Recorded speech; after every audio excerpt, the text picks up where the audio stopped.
হাত দিয়ে চাপ দেওয়ার আগেই খুলে যাচ্ছিল। মাংসগুলো এতটাই নরম হয়েছিল এই বিরিয়ানির। আর এই বিরিয়ানিটা যখন খাচ্ছিলাম তখন মনে হচ্ছিল বিয়ে বাড়ির কোনো গায়ে হলুদের বিরিয়ানি খাচ্ছি, এতটাই মজা হয়েছিল। প্যাকেটের মশলা ছাড়া বিরিয়ানির যে অরিজিনাল যে মশলাগুলো থাকে সেই মশলাগুলো দিয়ে আজকের এই বিরিয়ানিটা রান্না করেছি। সম্পূর্ণ ভিডিওটা দেখতে থাকুন, ইনশাল্লাহ আপনাদের ভিডিওটা ভালো লাগবে। আর যারা নতুন রাঁধুনি আছেন আজকের ভিডিওটা তাদের জন্য অনেক উপকার আসবে। তো প্রথমে এখানে আমি বিরিয়ানির জন্য 1 কেজি গরুর মাংস নিয়ে নিয়েছি। আর গরুর মাংসগুলোকে বিরিয়ানির সাইজ করে কেটে নিয়েছি। আমি একটু বড় বড় করে কেটেছি, আপনারা চাইলে আরো একটু ছোট ছোট করে কেটে নিতে পারেন। মাংসগুলোকে ধুয়ে আমি একটা ছাঁকনির মধ্যে পানি ঝরাতে রেখে দিয়েছি। মাংসগুলোর পানি ঝরতে ঝরতে আমি এখানে বিরিয়ানির মশলাটা তৈরি করে নিচ্ছি। এখানে বিরিয়ানির মশলার জন্য চীনাবাদাম নিয়েছি 1 টেবিল চামচের মতো, 2টা বড় সাইজের পেঁয়াজ কেটে নিয়েছি, 7-8টা এলাচ নিয়েছি, 3-4টা লং, 3-4টা গোলমরিচ, হাফ টি স্পুনের মতো শাহি জিরা নিয়েছি, 1 চা চামচের মতো আস্ত জিরা নিয়েছি, একটা স্টার মশলা নিয়েছি, জয়ত্রী নিয়েছি, একটা পাপড়ি পুরোটা, আর 4 ভাগের 1 ভাগ নিয়েছি জয়ফল। এখন সবগুলো মশলা একটা ব্লেন্ডারের জারে নিয়ে খুব ভালোভাবে মিহি একটা পেস্ট করে নিয়েছি। আপনারা চাইলে পাটায়ও পিষে নিতে পারেন। এখন একটা পাতিলের মধ্যে 1/2 কাপ সয়াবিন তেল দিয়ে দিলাম 1/2 কাপের মতো সরিষার তেল। এখানে আমি মিহি কুচি করা 2টা বড় সাইজের পেঁয়াজ কুচি করে নিয়েছি। এখানে প্রায় 1 কাপ পেঁয়াজ কুচি ছিল। এখন আমি তেলটা গরম হয়ে যাওয়ার পর এই পেঁয়াজ কুচিগুলো তেলের মধ্যে ছেড়ে দিচ্ছি। এখন পেঁয়াজগুলোকে বেরেস্তা করে ভেজে নেব। পেঁয়াজগুলো যখন তেলের মধ্যে দিয়েছিলাম তখন একটা ফেনা তৈরি হয়েছে। ফেনা তৈরি হলে এখানে ভয়ের কিছু নেই, সরিষার তেল থাকার কারণে এই পেঁয়াজগুলো ভাজার সময় ফেনা তৈরি হবে। তো পেঁয়াজগুলো যখন বেরেস্তা হয়ে যাবে তখন কিন্তু এই ফেনাটা চলে যাবে। পেঁয়াজগুলো 80% মতো বেরেস্তা হয়ে যাওয়ার পর আমি চুলার আঁচ কমিয়ে এখানে 2টা তেজপাতা আর 3 স্টিক দারচিনি দিয়ে দিয়েছি। পুরোপুরি বেরেস্তাটা ভাজার পর যদি আপনারা মশলাগুলো অ্যাড করতে যান তাহলে কিন্তু পেঁয়াজটা পুড়ে যাবে। তাই পেঁয়াজটা যখন 80% মতো কুকড হবে তখন আপনারা এর মধ্যে মশলাগুলো অ্যাড করবেন। এরপর আমি এই পেঁয়াজ বেরেস্তার মধ্যে 1.5 টেবিল চামচ পরিমাণ আদা রসুন পেস্ট দিয়ে দিয়েছি আর দিয়েছি সামান্য পানি যাতে মশলাগুলো পুড়ে না যায়। এরপর চুলার আঁচ সামান্য বাড়িয়ে দিয়ে এর মধ্যে দিয়ে দিলাম 2 চা চামচের মতো ধনিয়া গুঁড়া, লাল মরিচের গুঁড়া 1 চা চামচ আর স্বাদ মতো লবণ। আপনারা চাইলে এখানে লাল মরিচের গুঁড়াটাকে পুরোপুরি স্কিপ করতে পারেন। এরপর এগুলো একটু কষানোর পর এখানে দিয়ে দিলাম যে ব্লেন্ড করে রাখা মশলাটা ছিল বিরিয়ানির, ওই মশলাটা। আর দিয়ে দিলাম এখানে 1/2 কাপের মতো টক দই। আমি ইনস্ট্যান্ট টক দইটা বানিয়ে নিয়েছি। মশলার জন্য সামান্য পানি দিয়ে দিচ্ছি। যেই বাটির মধ্যে আমি মশলাটা রেখেছিলাম ওই বাটিটা ধুয়েই আমি সামান্য পানি দিয়ে দিলাম। এখন মশলাটাকে খুব ভালোভাবে কষিয়ে নেব। আর এই মশলাটাকে একটু সময় নিয়ে কষাতে হবে, যেহেতু কাঁচা বাদাম ছিল সেই বাদামের গন্ধটা যেন চলে যায়, এজন্য মশলাটাকে খুব ভালোভাবে কষিয়ে নিয়েছি। মশলা কষানোর পর মশলাটা যখন তেল থেকে আলাদা হয়ে যাবে, মানে তেলটা যখন উপরে ভেসে উঠবে, তখন আমি এর মধ্যে দিয়ে দিলাম আগে থেকে ধুয়ে রাখা গরুর মাংস। এখন মাংসের সাথে মশলাটা খুব ভালোভাবে মিশিয়ে নিচ্ছি। আর আমি এই মাংসটা কিন্তু পানি ঝরিয়ে রেখে দিয়েছিলাম, আর মাংসের গায়ে যেন পানি না থাকে সেটা খেয়াল রাখবেন। মাংসটা যখন মশলার সাথে খুব ভালোভাবে মিশানো হয়ে যাবে তখন এটাকে ঢাকনা দিয়ে ঢেকে রেখে দেব আর মিডিয়াম আঁচে রান্না হতে দিব।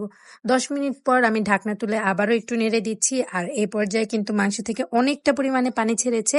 মাংসের গা থেকে যে পরিমাণ পানি ছেড়েছে এই পানিটুকু দিয়েই আমি মাংসটাকে খুব ভালোভাবে সিদ্ধ করে নেব।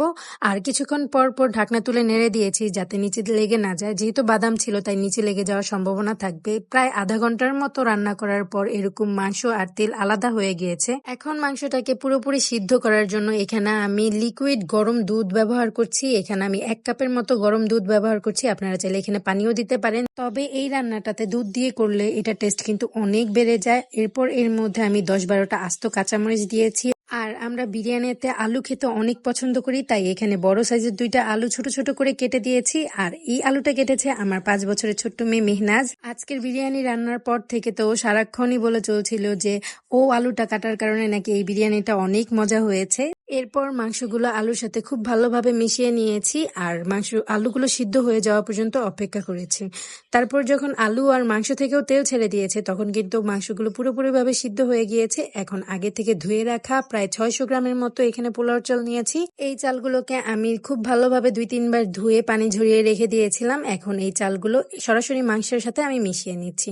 আপনারা চাইলে এই পর্যায়ে মাংসটাকে তুলে আলাদা করে নিতে পারেন, তবে আমি রান্নার সুবিধার্থে মাংসের সাথেই পোলাও চালটাকে দিয়ে দেই। এভাবে সরাসরি মাংসের সাথে পোলাও চালটা মিশিয়ে নিলে মশলাটা পোলাও চালের সাথেও খুব ভালোভাবে মিশে যায়, তাই আমি আলাদা করে আর মাংসটা তুলে রাখি না। পোলাও চালটাকে আমি মিডিয়াম হিটে 5 মিনিটের মতো ফ্রাই করার পর এখানে 600 গ্রাম চালের জন্য 1 কেজি পরিমাণে পানি দিয়েছি। এখানে কিন্তু আমি ফুটন্ত গরম পানি ব্যবহার করেছি। এরপর এর মধ্যে দিয়ে দিচ্ছি স্বাদ মতো লবণ আর 3 টেবিল চামচ গুঁড়া দুধ আমি এখানে 1/2 কাপ পরিমাণে পানির সাথে মিশিয়ে পোলাওর মধ্যে দিয়ে দিয়েছি। আপনারা চাইলে এখানে লিকুইড দুধও দিতে পারেন। তবে লিকুইডটা যদি আপনারা ব্যবহার করেন তাহলে কিন্তু পানির পরিমাণটা কমিয়ে দিতে হবে। এরপর সবকিছু একসাথে খুব ভালোভাবে মিশিয়ে ঢাকনা দিয়ে ঢেকে দিয়েছি যাতে পোলাওর চালটা পানির সাথে গায়ে গায়ে লেগে আসে। যখন পানিটা শুকিয়ে আসবে তখন কিন্তু নিচে থেকে নেড়ে দিয়ে আমি এটাকে দমে দিয়েছি, আর দমে দেওয়ার জন্য এর নিচে একটা ভারী তলাযুক্ত তাওয়া বিছিয়ে দিয়েছি। 5 মিনিট পর ঢাকনা তুলে আবারও একটু নেড়ে দিচ্ছিলাম। এ পর্যায়ে আপনাদের কাছে এটা একটু নরম মনে হতে পারে, কিন্তু এটা পুরোপুরিভাবে রান্না হয়নি, তাই এরকম মাখা মাখা মনে হচ্ছে।